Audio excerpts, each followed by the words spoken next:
அருட்பெரும் ஜோதி தனிப்பெரும் கருணை. எங்கிருந்து கேட்டாலும் எதை வேண்டி தொழுதாலும் அங்கிருந்தே கொடுக்கும் அருட்பெரும் ஜோதியை வணங்கி நேயர்களுக்கும் என்னுடைய இனிய புத்தாண்டு வாழ்த்துக்களோடு எல்லாம் வல்ல இறைவன் அருளால் எல்லோரும் எல்லாமும் பெற்று வாழ வேண்டும் என்று கூறி இந்த ஒரு அற்புதமான நிகழ்ச்சி இந்த நேரத்தில் வரப்போகும் ஆங்கில புத்தாண்டு 2023ஆம் ஆண்டு எப்படி என்னுடைய இனிய புத்தாண்டு வாழ்த்துக்களோடு எல்லாம் வல்ல இறைவன் அருளால் எல்லோரும் எல்லாமும் பெற்று வாழ வேண்டும் என்று கூறி இந்த ஒரு அற்புதமான நிகழ்ச்சி இந்த நேரத்தில் வரப்போகும் ஆங்கில புத்தாண்டு 2023ஆம் ஆண்டு எப்படி இருக்கும் ஆண் பெண் இருபாலருக்கும் இந்த கிரக மாறுதல்களாலும் இந்த வருஷப்பிறப்பாலும் நிறைய வருட கிரகங்கள் இதில் மாற்றம் இருக்கின்றன.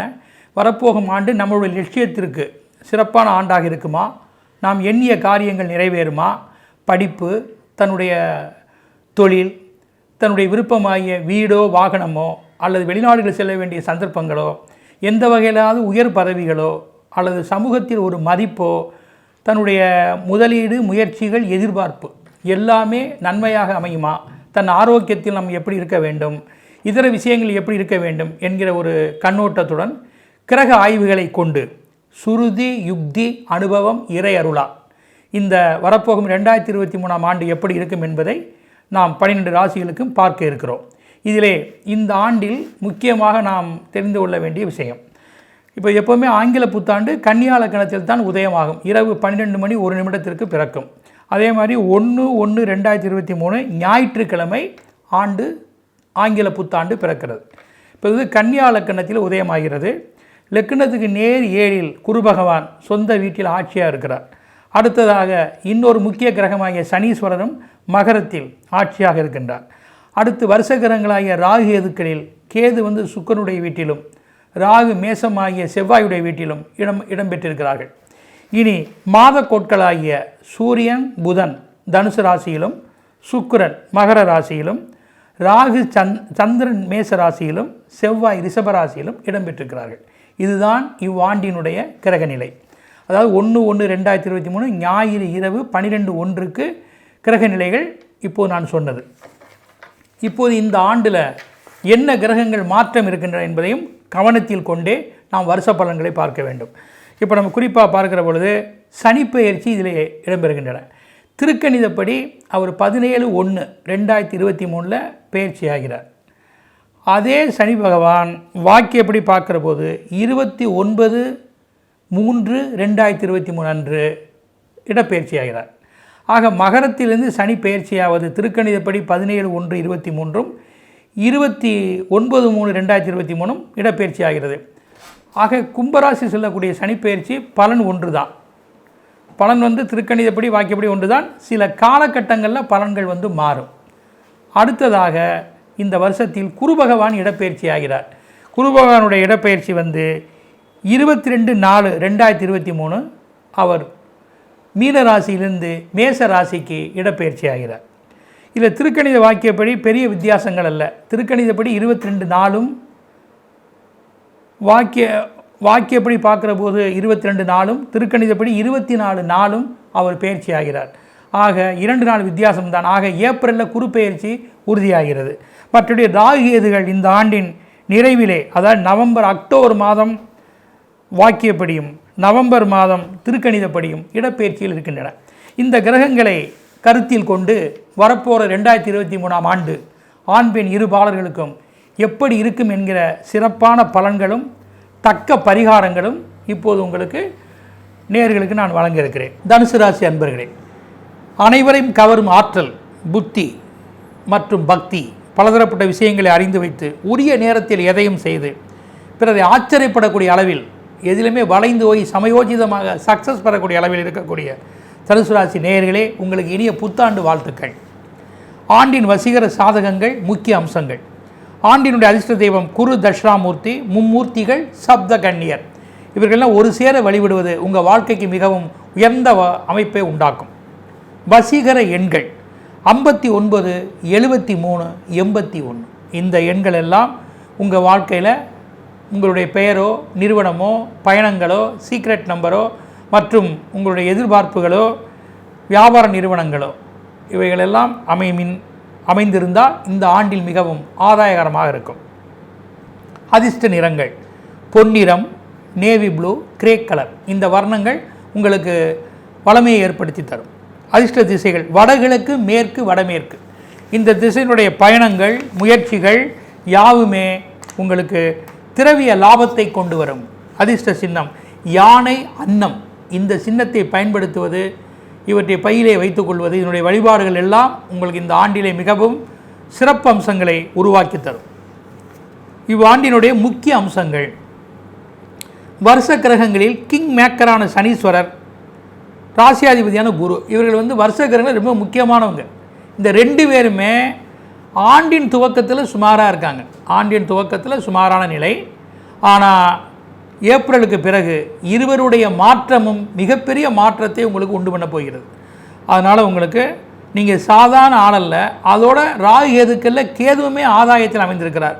ஆக வருஷ கிரகங்கள் 4ல் 3 பேர் இந்த வருடத்தில் உங்களுக்கு சப்போர்ட்டாக வருவது மிகப்பெரிய சிறப்பு. ஆனால் நீங்கள் ஒரு சாதனையாளர், சரித்திர புருஷர், பலவிதமான நினைத்த விஷயங்களை இந்த ஆண்டில் ஈடு செய்வதற்கு அதிக வாய்ப்புகள் இருக்கின்றன. அது மட்டுமல்ல, 4 கிரகங்களுடைய பலம், அதாவது இந்த ஆண்டினுடைய ராசியாதிபதிக்கு யோகாதிபதியாக வரக்கூடியவர் யார்? செவ்வாய். அந்த செவ்வாயுமே பார்த்திங்கன்னா 6ல் இருக்கார். எதிரியையும் கடனையும் வெற்றி பெறக்கூடிய இடத்துல உபஜய வீட்டில் செவ்வாய் இருக்கார். அது ஒரு மிகப்பெரிய சிறப்பு. ஆக சனியினுடைய ஆண்டு கிரகங்களில் 3வரும், மாத கிரகங்களில் செவ்வாயும், அத்துடன் சூரியன் ராசியிலே இருப்பதும், இவைகளெல்லாம் பார்த்திங்கன்னா மிகவும் ஒரு சிறப்புடைய இருக்கின்றன. உங்களுடைய பதவி, பவர், படிப்பு, பணியாட்கள், தொழில், சம்பாத்தியம், சரியான முதலீடு, பூர்வீக விஷயங்கள், சொத்து, புத்திர பிராப்திகள், சுபகாரியங்கள், பெரியவர்களுடைய ஆசி, உங்களுடைய வித்தைகள் வெளிவந்து விளம்பரமாவது அனைத்தும் அற்புதமாக ஆண்டவன் அருளால் இந்த ஆண்டில் கைவரப் பெற்று வளர்ச்சி அடையப் போகிறீர்கள். மூல நட்சத்திரத்தில் பிறந்தவர்களுக்கு இதன் நாயகன் கேது 11லே இருப்பது பயப்பட தேவையில்லை. எந்த ஒரு வகையிலும் உங்களை உயர்த்துவார். நல்லவர் கெட்டவர்களால் நன்மை அடைய வைப்பார். நீங்கள் நினைத்த நேரத்தில் சில விஷயங்கள் தாமதமானாலும் கூட அது வெற்றியாக மாறும். பிற நாடு, மொழி, இனம் பேசுபவர்களால் நன்மைகளே வந்து சேரும். செவ்வாய் கேது தசாபுத்தி இருப்பின் அந்த காரியங்கள் உடனே முடியும். பூரா நட்சத்திரத்தில் பிறந்தவர்களுக்கு திரிகோண உபஜய ஸ்தானத்தில் கிரகங்கள் இருப்பதால் கலைகள், கன்சல்டிங், விளம்பரம், வித்தை, விமர்சனம், வீடு சம்பந்தப்பட்ட விஷயங்கள், சுபகாரியம் மற்றும் வாகனம், விலையுந்த பொருட்கள், கூட்டு முயற்சிகள் யாவும் நன்மையே.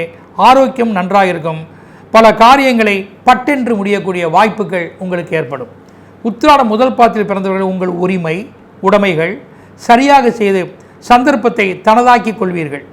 கௌரவ பதவிகளும், கடனடையக்கூடிய நிலைகளும், தெய்வீக பலமும், திரவிய லாபங்களும், பல இடங்களுக்கு நீங்கள் குடும்பத்தோடு சுற்றுலா சென்று வரக்கூடிய சந்தர்ப்பங்களும், இதில் நல்ல உடன்பாடுகளால் உங்களுக்கோ உங்கள் குடும்பத்திற்கோ நல்ல விஷயங்கள் வரப்போகிற வாய்ப்புகளும் இதெல்லாம் சூரியன் சனி தசாபுத்திகள் இருப்பின் அந்த விஷயங்கள் சரியாக கைகூடும். பந்துக்கள், படிப்பு, இனபந்துக்களுடைய ஆதரவு எதுவும் சரியான சந்தர்ப்பத்தில் வந்து உங்களுக்கு உறுதுணையாக இருக்கும். உறவுகளின் நிலை பலப்படும். தனது பிள்ளைகளின் திருமண வைபவம், வளைகாப்பு, உபநயனம், அத்துடன் வயதானவருடைய சஷ்டியாப்த சதாபிஷேகம், சில வீடு கட்டி குடிபுகுதல், இதன் அம்சங்கள் யாவும் நன்கு அமையக்கூடும். ஆராய்ச்சித்துறை படிப்பு, இன்ஜினியரிங், மருத்துவம், இதன் தொடர்பான படிப்பு, பட்டம், தகுதி உங்களுக்கு பயனுடையதாக அமையும். விளையாட்டு மற்றும் சங்கீதம், இதன் மூலம் விருது பெறுவீர்கள். பணம், ஜீவனம், தனாதிபதி லாபத்தில், அவருடன் யோகத்தை தரும் கேது 11 அமைந்திருக்கிறார்.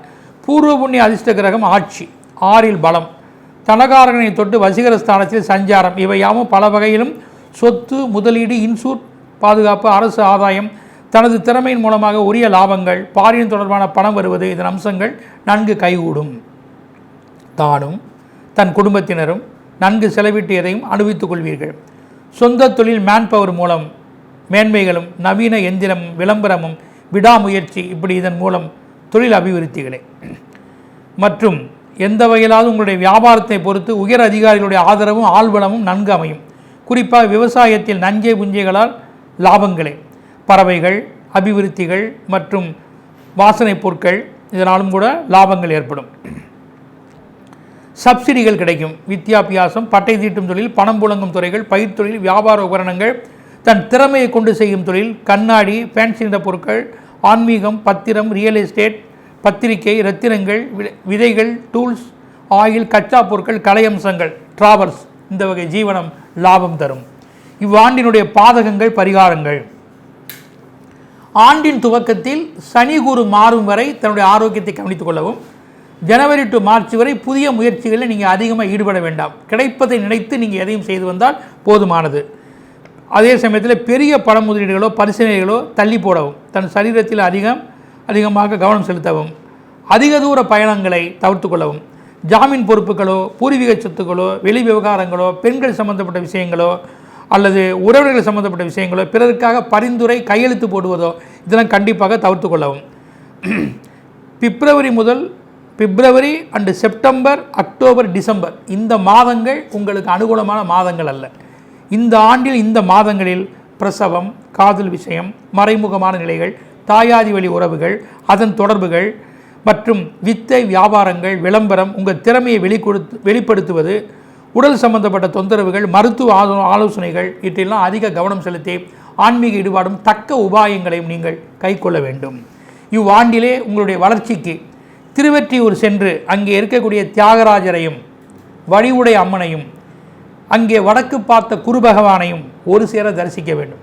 கொடுமுடி சென்று மும்மூர்த்தி ஸ்தலமாக இருக்கக்கூடிய காவிரி நீர் பாயக்கூடிய சகல தோஷங்களை நிவர்த்திக்கக்கூடிய வன்னி மரத்தை விருட்சமாக கொண்ட அந்த கொடுமுடியிலே சென்று மும்மூர்த்தி இறைவனை வழிபட்டு ஏதேனும் நிவேதான பொருட்களை தானம் செய்ய வேண்டும். உங்களால் முடிந்த அளவு அன்னதானம் செய்து வழிபட்டால் இந்த ஆண்டில் உங்கள் ராசிக்கு நல்லதொரு வளர்ச்சியை நீங்கள் அடைந்திருவீர்கள். ஸ்ரீ குபேரன் டிவியை பார்த்தமைக்கு நன்றிகள். மேலும் இது போன்ற தகவல்களை தெரிந்து கொள்ள ஸ்ரீ குபேரன் டிவியை சப்ஸ்கிரைப் செய்யுங்கள். மறக்காமல் பெல் ஐக்கானை கிளிக் செய்யுங்கள்.